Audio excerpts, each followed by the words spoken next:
El extraño narra la historia de un ser que despierta sin memoria en medio de antiguas ruinas después de años de soledad.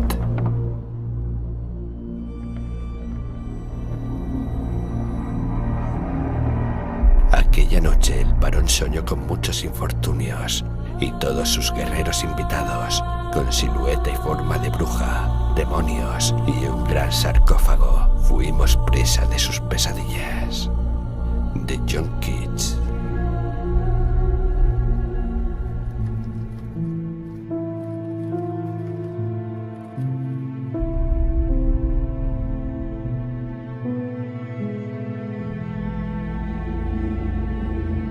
Infeliz es aquel a quien sus recuerdos infantiles solo traen miedo y tristeza.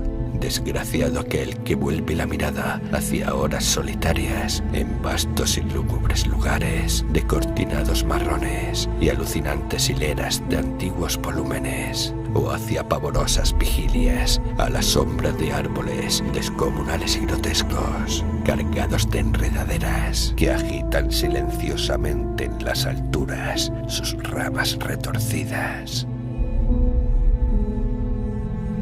Tal es lo que los dioses me destinaron a mí, el aturdido, el frustrado, el estéril, el arruinado, y sin embargo me siento extrañamente satisfecho y me aferro con desesperación a esos recuerdos marchitos cada vez que mi mente amenaza con ir más allá, hacia el otro.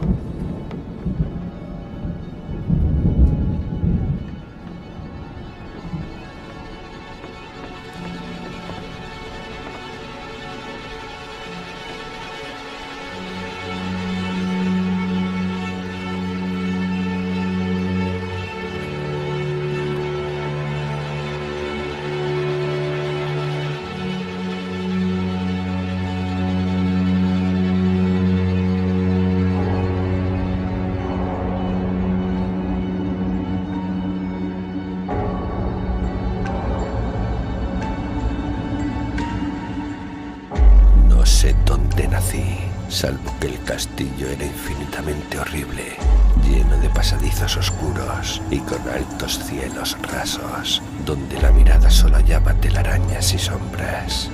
Las piedras de los agrietados corredores estaban siempre odiosamente húmedas y por doquier se percibía un olor maldito, como de pilas de cadáveres de generaciones muertas. Jamás había luz, por lo que solía encender velas y quedarme mirándolas fijamente en busca de alivio. Tampoco afuera brillaba el sol, ya que esas terribles arboledas se elevaban por encima de la torre más alta.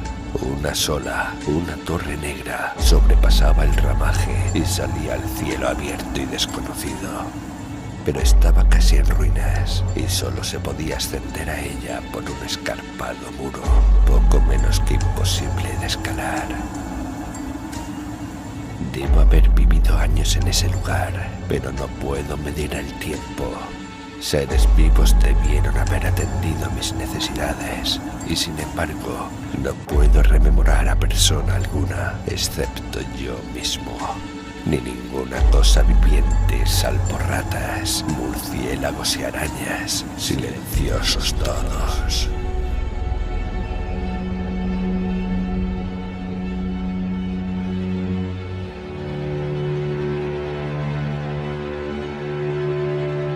Supongo que quien quiera que me haya cuidado debió haber sido asombrosamente viejo, puesto que mi primera representación mental de una persona viva fue la de algo semejante a mí, pero retorcido, marchito y deteriorado como el castillo.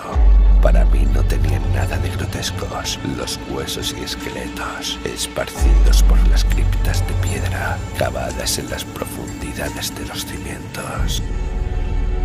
En mi fantasía asociaba estas cosas con los hechos cotidianos y los hallaba más reales que las figuras en colores de seres vivos que veía en muchos libros mohosos.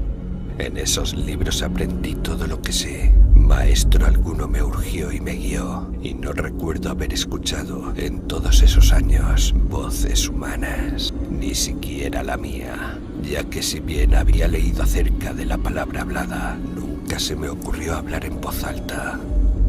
Mi aspecto era asimismo una cuestión ajena a mi mente, ya que no había espejos en el castillo y me limitaba por instinto a verme como un semejante de las figuras juveniles que veía dibujadas o pintadas en los libros. Tenía conciencia de la juventud a causa de lo poco que recordaba.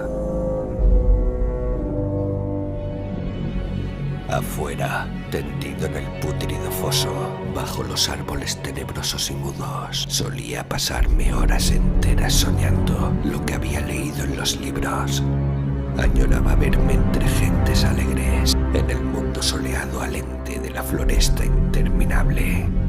Una vez traté de escapar del bosque, pero a medida que me alejaba del castillo, las sombras se hacían más densas y el aire más impregnado de crecientes temores. De modo que eché a correr frenéticamente por el camino andado, no fuera a extraviarme en un laberinto de lúgubre silencio. Y así a través de crepúsculos sin fin, soñaba y esperaba, aun cuando no supiera qué. Hasta que en mi negra soledad el deseo de luz se hizo tan frenético que ya no pude permanecer inactivo y mis manos suplicantes se elevaron hacia esa única torre que por encima de la arboleda se hundía en el cielo exterior e ignoto. Y por fin resolví escalar la torre, aunque me cayera, ya que mejor era vislumbrar un instante el cielo y perecer que vivir sin haber contemplado jamás el día. A la húmeda luz crepuscular subí los vetustos peldaños de piedra hasta llegar al nivel donde se interrumpían, y de allí en adelante, trepando por pequeñas entrantes donde apenas cabía un pie, seguí mi peligrosa ascensión.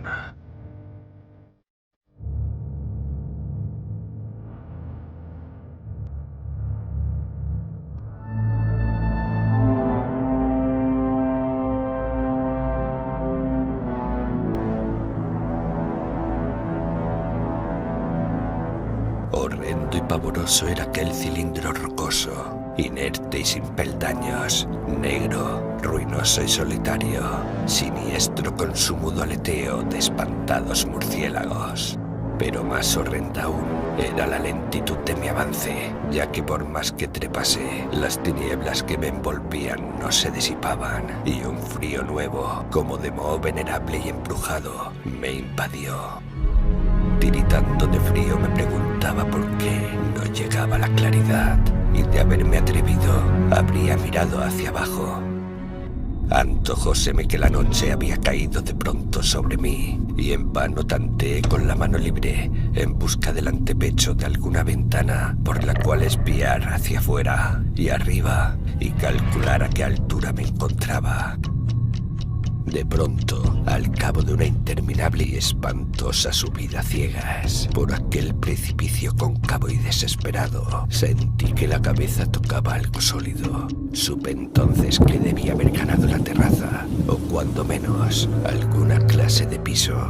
Alcé la mano libre y en la oscuridad palpé un obstáculo, descubriendo que era de piedra. Luego vino un mortal rodeo a la torre, aferrándome de cualquier soporte que su viscosa pared pudiera ofrecer. Hasta que finalmente mi mano, tanteando siempre, halló un punto donde la valla cedía y reanudé la marcha hacia arriba, empujando la losa o puerta con la cabeza, ya que utilizaba ambas manos en mi cauteloso avance.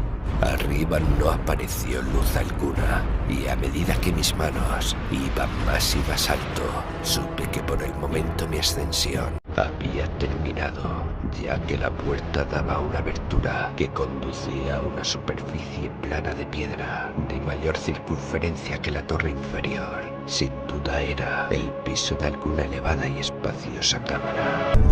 Me deslicé sigilosamente por el recinto, tratando que la pesada losa no volviera a su lugar, pero fracasé en mi intento. Mientras yacía exhausto sobre el piso de piedra, oí el alucinante eco de su caída, pero con todo tuve la esperanza de volver a levantarla cuando fuese necesario. Creyéndome ya a una altura prodigiosa, muy por encima de las odiadas ramas del bosque, me incorporé fatigosamente y tanteé la pared en busca de alguna ventana que me permitiese mirar por vez primera el cielo y esa luna y esas estrellas sobre las que había leído. Pero ambas manos me decepcionaron, ya que todo cuanto hallé fueron amplias estanterías de mármol cubiertas de aborrecibles cajas oblongas de inquietante dimensión. Más reflexionaba y más me preguntaba qué extraños secretos podían albergar aquel alto recinto construido a tan inmensa distancia del castillo subyacente.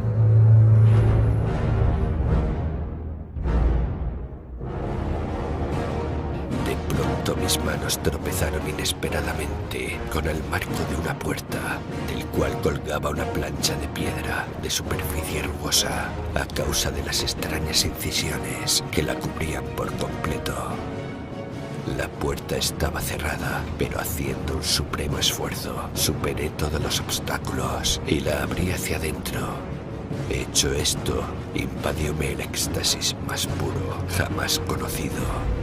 A través de una ornamentada verja y en el extremo de una corta escalinata que ascendía desde la puerta recién descubierta, brillando plácidamente en todo su esplendor, estaba la luna llena, a la que nunca había visto antes, salvo en sueños y en vagas visiones que no me atrevía a llamar recuerdos.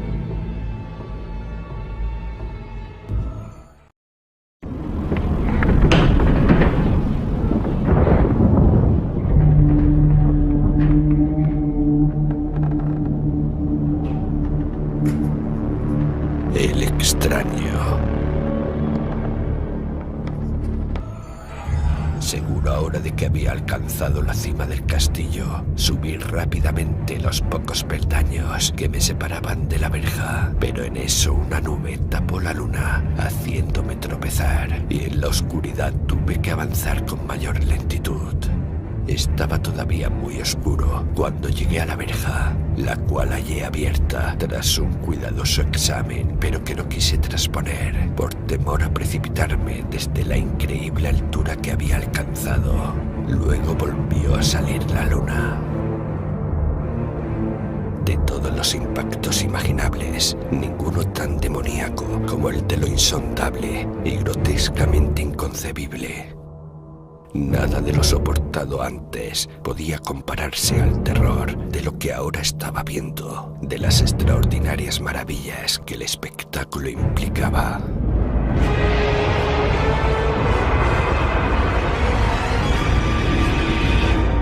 El panorama en sí era tan simple como asombroso, ya que consistía meramente en esto: un lugar de una impresionante perspectiva, de copas de árboles vistas desde una altura imponente. Se extendía a mi alrededor, al mismo nivel de la verja, nada menos que la tierra firme, separada en compartimentos y sombreada por una antigua iglesia de piedra, cuyo devastado capitel brillaba fantasmagóricamente a la luz de la luna.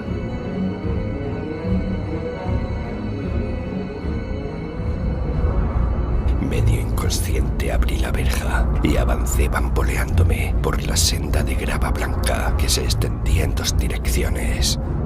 Por aturdida y caótica que estuviera mi mente, persistía en ella ese frenético anhelo de luz. Ni siquiera el pasmoso descubrimiento de momentos antes podía detenerme. No sabía ni me importaba si mi experiencia era locura, enajenación o magia, pero estaba resuelto a ir en pos de luminosidad y alegría a toda costa.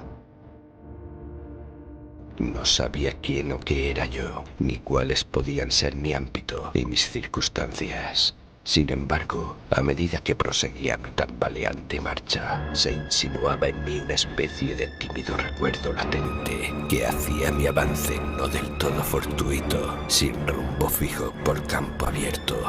unas veces sin perder de vista el camino, otras abandonándolo para internarme lleno de oscuridad por praderas en las que solo alguna ruina ocasional revelaba la presencia en tiempos remotos de una senda olvidada.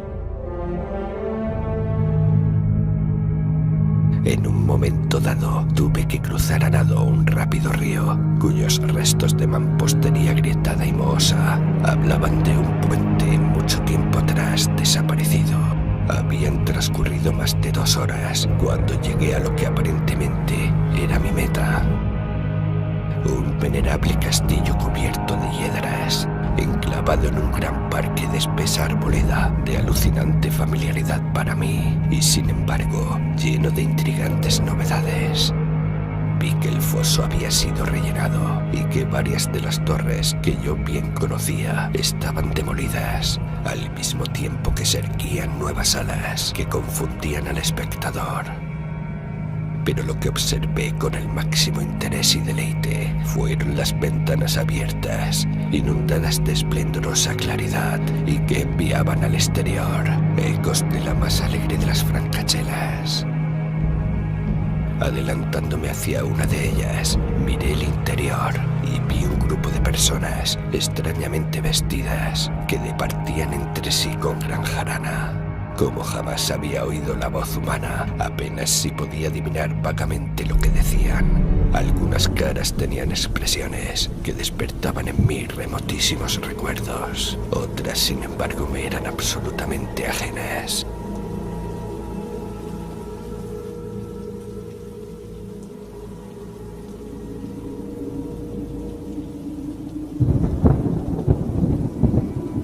Salté por la ventana y me introduje en la habitación, a la vez que mi mente saltaba del único instante de esperanza al más negro de los desalientos. La pesadilla no tardó en venir, ya que no bien entré, se produjo una de las más terroríficas situaciones que hubiera podido concebir. No había terminado de cruzar el umbral cuando cundió entre todos los presentes un inesperado y súbito pavor de horrible intensidad que distorsionaba los rostros y arrancaba en todas las gargantas los chillidos más espantosos.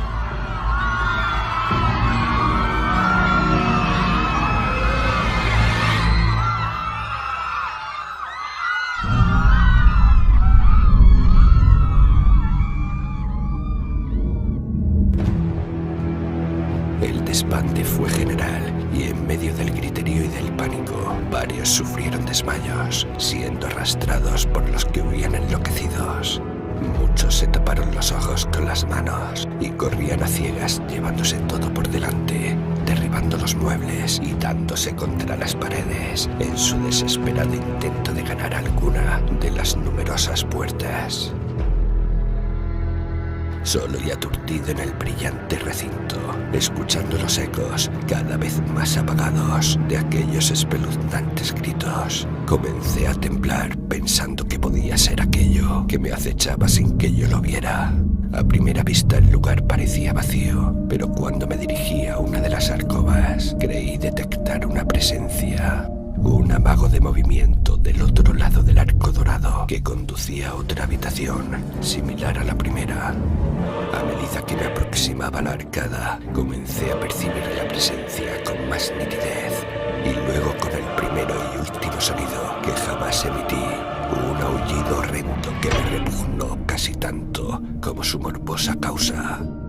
Contemplé en toda su horrible intensidad el inconcebible, indescriptible, inenarrable monstruo que, por obra de su mera aparición, había convertido una alegre reunión en una horda de delirantes fugitivos.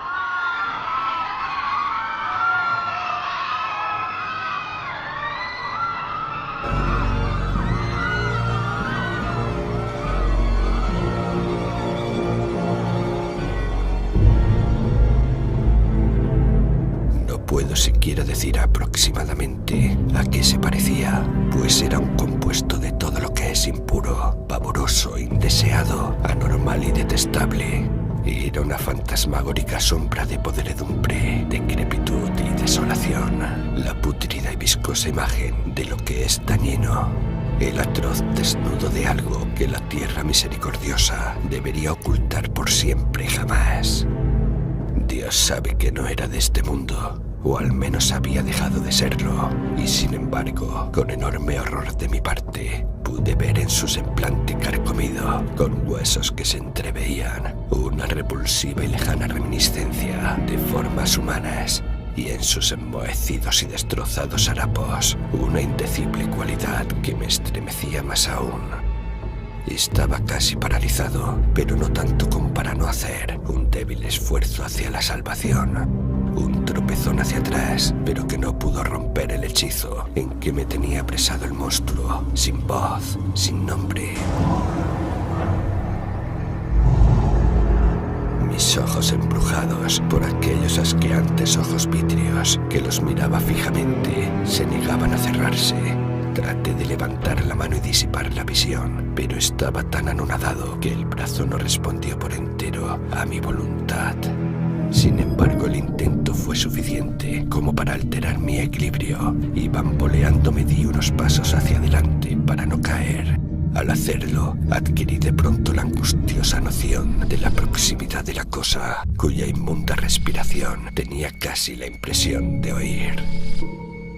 Poco menos que enloquecido, pude no obstante adelantar una mano para detener a la fétida imagen que se acercaba más y más, cuando de pronto mis dedos tocaron la extremidad putrefacta que el monstruo extendía por debajo del arco dorado. No chillé, pero todos los satánicos vampiros que cabalgan en el viento de la noche lo hicieron por mí, a la vez que dejaron caer en mi mente una avalancha de anonadantes recuerdos. Supe en ese mismo instante todo lo ocurrido. Recordé hasta más allá del terrorífico castillo y sus árboles. Reconocí el edificio en el cual me hallaba. Reconocí lo más terrible, la impía abominación que se erguía ante mí, mirándome de soslayo, mientras apartaba de los suyos mis dedos manchados. Pero en el cosmos existe el bálsamo además de la amargura, y ese bálsamo es el olvido. En el supremo horror de ese instante, olvidé lo que me había espantado y el estallido del recuerdo se desvaneció en un caos de reiteradas imágenes. Como entre sueños, salí de aquel edificio fantasmal y execrado y eché a correr rauda y silenciosamente a la luz de la luna. Cuando retorné al mausoleo de mármol, descendí los peldaños. Encontré que no podía mover la trampa de piedra, pero no lo lamenté, ya que había llegado a odiar el viejo castillo y sus árboles. Ahora cabalgo junto a los fantasmas, burlones y cordiales, al viento de la noche. Y durante el día juego entre las catacumbas de Nefrica, en el recóndito y desconocido valle de Dot, a orillas del Nilo. Sé que la luz no es para mí, salvo la luz de la luna sobre las tumbas de roca de Neb, como tampoco es para mí la alegría, salvo las indominadas fiestas de Nitocris bajo la gran pirámide.